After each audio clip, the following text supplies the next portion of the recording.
36 जिल्हे, 36 बातम्या. News G9 Maharashtra. उत्तर तुमच्या प्रश्नांची.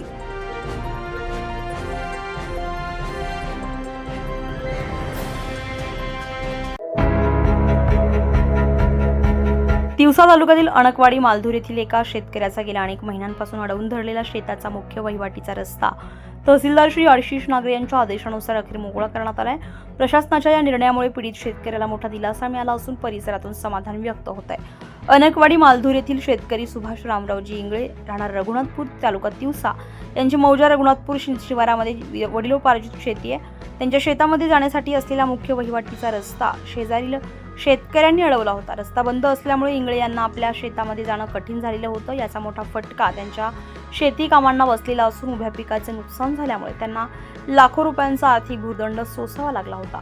आपल्या हक्काच्या रस्त्यासाठी सुभाषराव इंगळे यांनी तिवसा तहसीलदार यांच्याकडे लेखी तक्रार करून दाद मागितली होती. या तक्रारीची गंभीर दखल घेत तहसीलदार श्री आशिष नागरे यांनी प्रत्यक्ष घटनास्थळाची पाहणी केली. कागदपत्रांची पडताळणी केल्यानंतर सदर रस्ता हा इंगळे यांच्या शेतामध्ये जाण्यासाठीचा मुख्य मार्ग असल्याचं स्पष्ट झालं. त्यानुसार तहसीलदारांनी शासकीय नियमानुसार तातडीने कारवाई करत हा रस्ता मोकळा करून दिलाय. गेल्या 7 महिन्यांपासून प्रलंबित असलेला हा प्रश्न मार्गी लागल्यानं सुभाषराव इंगळे यांच्यासह इतर शेतकऱ्यांनी सुटकेचा निश्वास टाकलाय. वेळेवर न्याय मिळवून दिल्याबद्दल त्यांनी तहसीलदार श्री आशिष नागरे आणि महसूल प्रशासनाचे आभार मानले. हॅलो, माझं नाव प्रवीण सुभाष इंगळे. माझ्या वडील पारगीची जमीन असून माझ्या शेतात रहदारीचा रस्ता अडवला होता, वहिवाटीचा रस्ता अडवला होता. सर्वे नंबर मौजा रघुनाथपूर, सर्वे नंबर 107. समोरल्या व्यक्तीनं माझा रस्ता अडवला होता.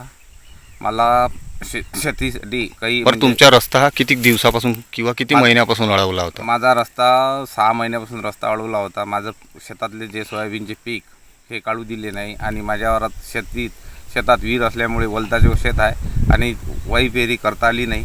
मग त्याकरिता तुम्ही काय केलं? मग त्याच्यामुळे मी तहसीलकडे धाव केली आणि नागरे साहेब म्हणजे महसूलचीकडे अर्ज केला.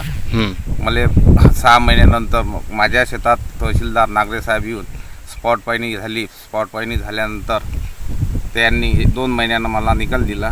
तुमचा वहिवाटीचा रस्ता नियमानुसार वहिवाटीचा रस्ता मोकळा करून दिला.